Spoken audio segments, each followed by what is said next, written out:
Como ya les hemos anunciado, Ramón Bernadó vuelve hasta su casa para seguir hablándonos, para seguir usándonos, para seguir comentándonos temas de medicina, y nosotros encantados, y espero que él también. ¿No es así, Ramón? Buenos Bueno, yo días. estoy encantado de volver aquí. Está mi casa en el radio, en Alcarria TV. Y bueno, disculparme, ¿no?, por mi ausencia de estos meses, pero es que he estado, José Luis lo sabe, he estado de periplo Sí. cinematográfico recorriendo todos los festivales de otoño importantes de España y no me ha dado vida para estar aquí hablando de salud.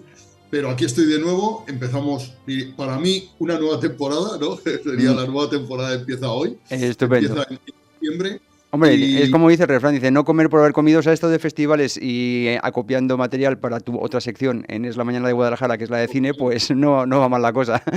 En fin, pero en bueno, cualquier y caso, ayer cuando te dije, oye, ¿de qué quieres que hablemos y tal? Me mandaste tan cantidad de temas que al final me aturullaste y no he sabido muy bien qué decir. Yo te aconsejo, José Luis, que me digas, para la semana que viene hablamos de tal cosa y yo me lo preparo y tal, de lo que a ti te interese, bueno, porque vamos a, ya sabes que yo del tema médico, pues afortunadamente entiendo poco, ¿no? En fin, pero vamos, en cualquier caso, el tema que vamos a tratar hoy es uno que me has enviado, que abre una puerta enorme a la esperanza, ya no solo sobre el tema propio que vamos a hablar, sino a la esperanza en la investigación médica, que como vemos va dando pasos muy importantes donde pensábamos que jamás se podrían haber dado, sobre todo hace unas décadas. Vamos a hablar del paciente de Ginebra, pero prefiero que seas tú quien muy nos lo bien, es presentes. el título perfecto para este programa de radio de hoy Ujú. y de radio y de tele en el Radio Guadalajara, este programa de salud. Pues mira, el paciente de Ginebra. Mira, vamos a repasar un poquito la historia. Esto, vamos a hablar del SIDA, ¿no? Del Mm. SIDA ya hablamos unos episodios sobre la historia un poco del SIDA, explicando cómo fue el proceso de descubrimientos a lo largo de esta nueva enfermedad, ¿no? Esta nueva enfermedad que sigue muy viva, es una enfermedad que sigue totalmente activa, han fallecido desde que en los años 80 se descubriera el virus de la inmunodeficiencia humana, que es el virus que causa el SIDA. El virus es el VIH, la enfermedad es el SIDA. Han muerto 40 millones de Wow. personas y actualmente sigue siendo un problema de salud importantísimo, sobre todo en África, donde en ciertos países de África casi el 50% de las mujeres están infectadas Oh, de VIH. qué horror. O sea, una auténtica plaga, lo cual significa no solamente el riesgo de transmisión de la enfermedad, claro, ya sabéis que es una enfermedad que se contagia preferentemente por relaciones sexuales, también se puede transmitir por la sangre, el uso compartido de drogas, de drogas vía parenteral y tal, pero la vía más importante de transmisión es la sexual. Entonces eso pues, entraña el riesgo también de que los hijos de estas mujeres van a tener el VIH, van a nacer con VIH y tal. La enfermedad, en realidad, el VIH es un virus muy listo, ha demostrado ser un virus inteligentísimo porque se ha ido adaptando, ha ido mutando, se replica muy rápidamente y se adapta muy bien a los tratamientos. Por eso, actualmente se emplean dosis pequeñas de varios antirretrovirales. Hay Ujú. actualmente como 50 fármacos activos contra el VIH, o sea, 50. Durante estos años se han ido descubriendo fármacos hasta 50 y ahora se utiliza una combinación a dosis pequeñas de varios de ellos para que el virus no se haga resistente. Y entonces se consigue que el virus esté latente, que no esté activo, Ujú. no dañe la inmunidad del individuo, porque el VIH lo que hace es dañar la inmunidad del individuo, atacar a la inmunidad del individuo, y el individuo se hace susceptible a infecciones que personas con una inmunidad normal como la tuya, la mía, José Luis, no tendrían, ¿no? Entonces aparecen enfermedades extraordinarias que solo se dan en personas con una inmunidad muy deprimida, ¿no? Ujú. El virus disminuye la inmunidad.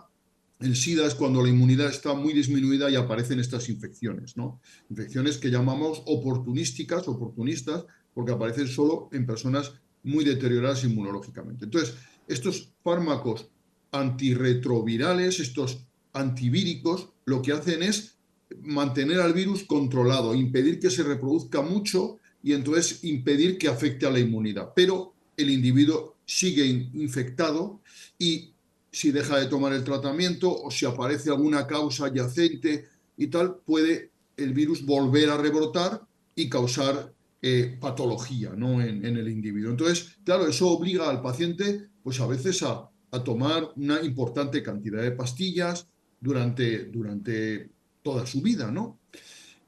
Entonces, la curiosidad es que en Suiza, a un paciente que además de tener VIH, tenía además una leucemia, Uf. se le hizo un trasplante de médula ósea, ¿vale? Ya sabéis que la médula ósea es la médula de los huesos, ¿no? Es la médula que nosotros los huesos los tenemos huecos, están dentro como un tejido esponjoso, como si fuera una esponja, y ahí es donde se producen las células sanguíneas, ¿vale?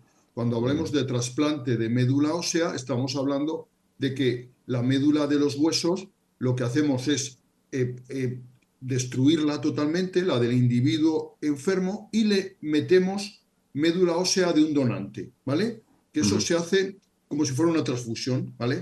Cogemos médula ósea de un donante, que le pinchamos, por ejemplo, a nivel de la cadera, le pinchamos en el hueso del coxal, le extraemos médula de hueso, del hueso, es una cosa dolorosa y es una cosa como una especie de papilla sanguinolenta.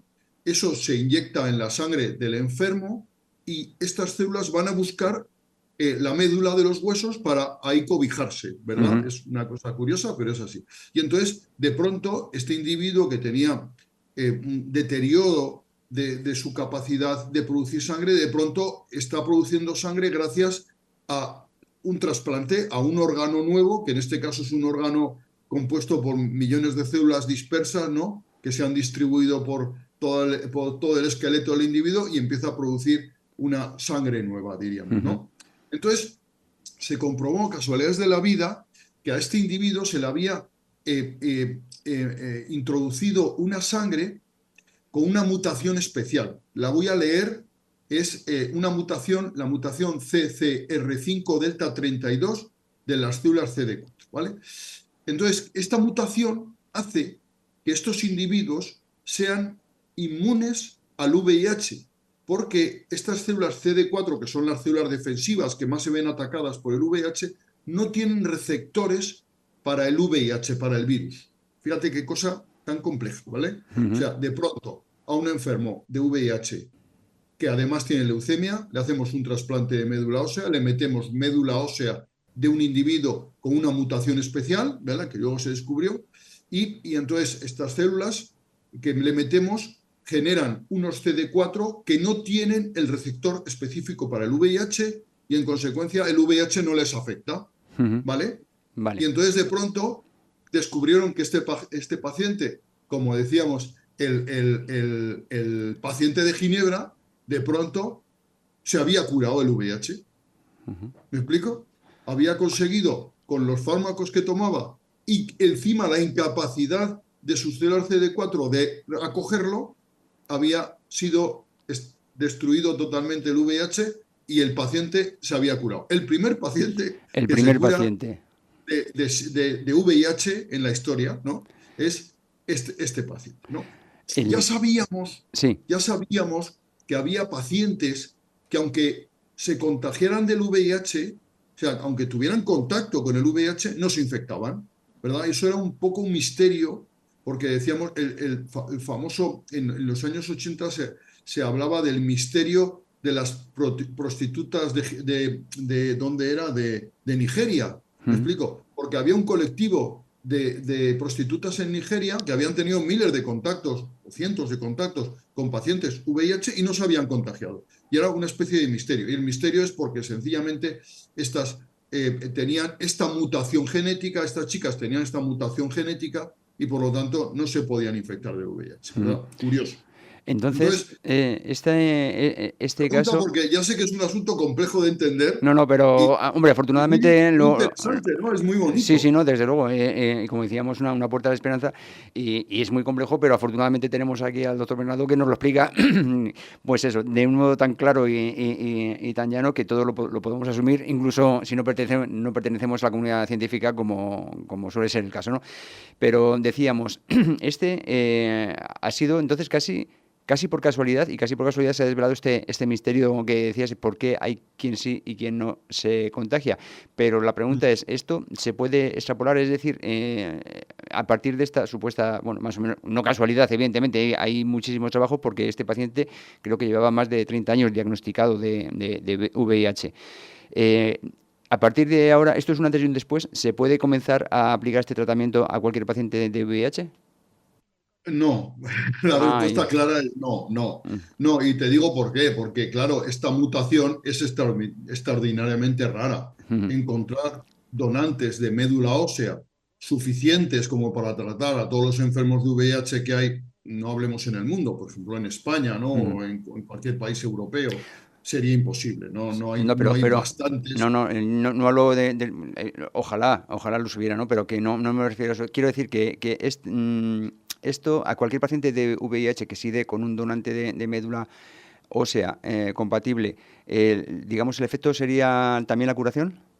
Sí, sí, sí, correcto. Si encuentras combinado con el tratamiento, porque claro, el tratamiento, el problema de ahora de nuestro tratamiento, de los tratamientos que estamos poniendo, es que serían efectivos si el virus no encontrara abrigo en el interior de algunas células. Me Ujú, explico, como ocurre, ¿no? Y con esta mutación, el virus no tiene abrigo en esas células. Entonces, el tratamiento que le damos, que para las personas que no han recibido el trasplante de médula ósea con esta mutación sería solo un tratamiento, diríamos, paliativo, un tratamiento que impide ujú. la reproducción masiva del virus, en estas personas sería totalmente efectivo. O sea, tratamiento más trasplante de médula ósea con la mutación esta famosa CCR5 delta 32, pues tendríamos la curación.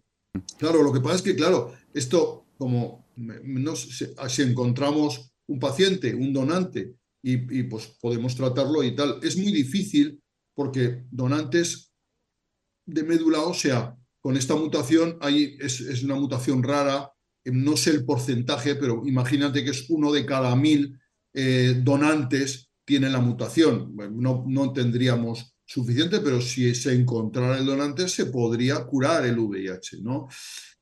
Hasta ahora se ha ensayado con 6 pacientes más. De momento tenemos no solo el paciente de Ginebra, que es el número uno, el number one, Ujú, ¿verdad? Sino tenemos más pacientes, ¿no? También se está trabajando ahora en lo que se llaman vacunas terapéuticas, ¿vale? En lo que podríamos decir que utilizando muchos fármacos a dosis muy pequeñas, ujú, combinados, es una cosa que se está ensayando, ¿no? Podrían ser efectivos no solamente para el tratamiento, ¿verdad? Diríamos, sino también para la prevención. Imagínate una persona que tenga mucho riesgo de contagiarse el VIH, sería el caso típico de una prostituta, ¿no? Me explico, en un país donde hubiera mucho VIH, pues podríamos darle esta microdosis combinadas de muchos fármacos todos los días y esto impediría que aunque se contagiara, se infectara. ¿Me explico? sí. Sería una especie de vacuna terapéutica. ¿Verdad? Es una manera de llamarlo. En esto se está trabajando también y, por supuesto, se está trabajando también en intentar introducir de alguna manera esa deficiencia, ¿verdad? Que es una virtud que tienen estos pacientes que carecen de este, que tienen esta mutación para intentar introducirla en las personas que están infectadas de VIH. O sea que sigue trabajando porque el VIH sigue siendo un Ujú, gravísimo problema de salud en el mundo, ujú. ¿verdad? O sea, una cosa... y para campañas, actualmente, campañas como la de los años 90 que tú recordarás, póntelo, pónselo, ¿verdad?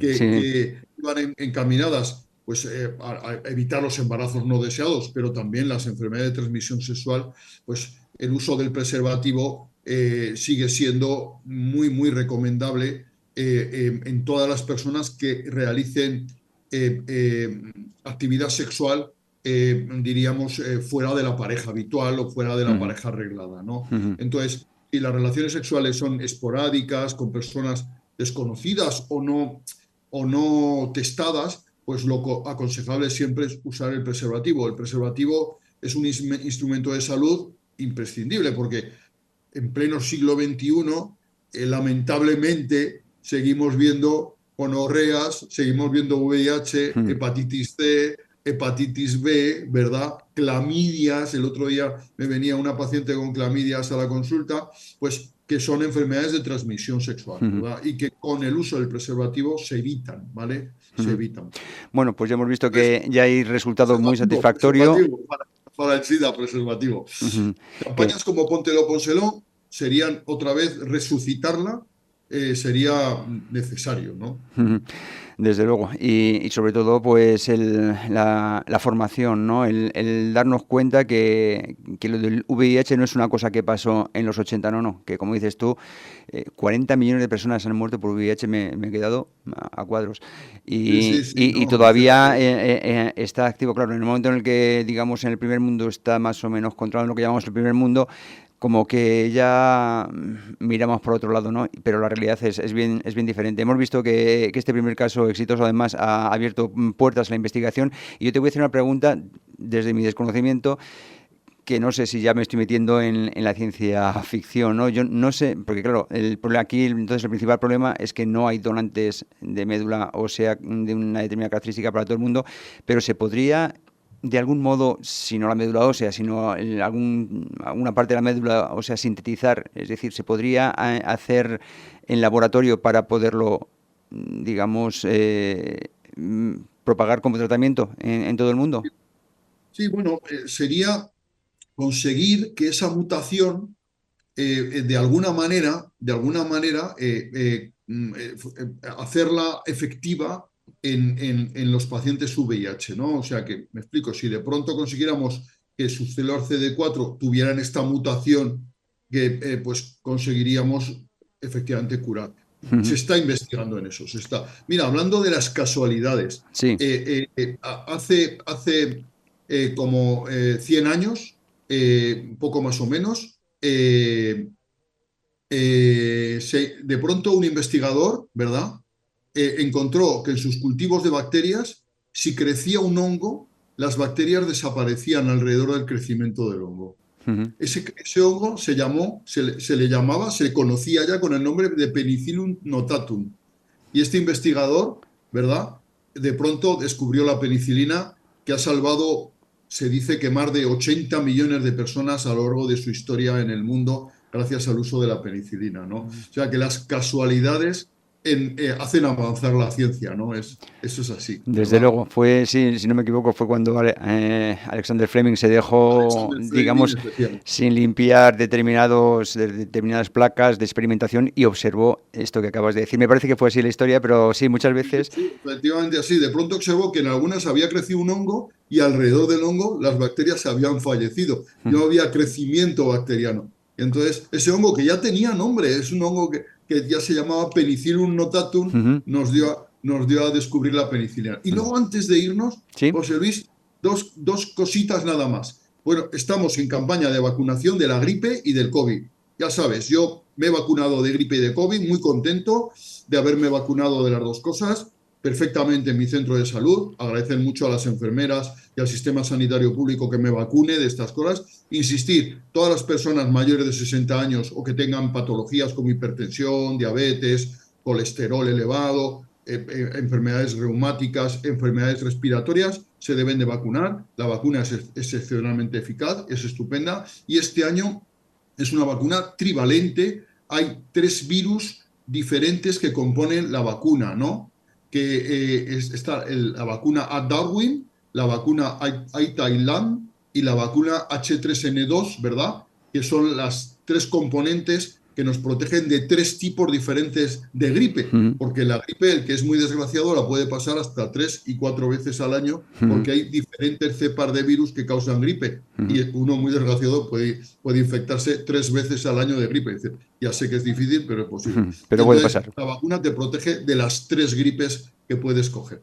Pues, Vacunarse de la gripe, por favor. por favor, desde aquí suscribimos este comentario, el vacunarse de la gripe, de todo lo que nos podemos vacunar, porque evidentemente ahí están los datos, son muchos millones de vidas los que las diferentes vacunas han salvado. Y por supuesto también suscribimos ese agradecimiento a todas las enfermeras, a todo el personal sanitario, a todos los médicos por la fantástica labor que realizan, y desde aquí llamamos también un poquito a la comprensión que si no hacen más es porque seguramente no les da el día. Muchísimas gracias. No, el sistema a lo mejor va mal, el personal siempre ha ido muy bien.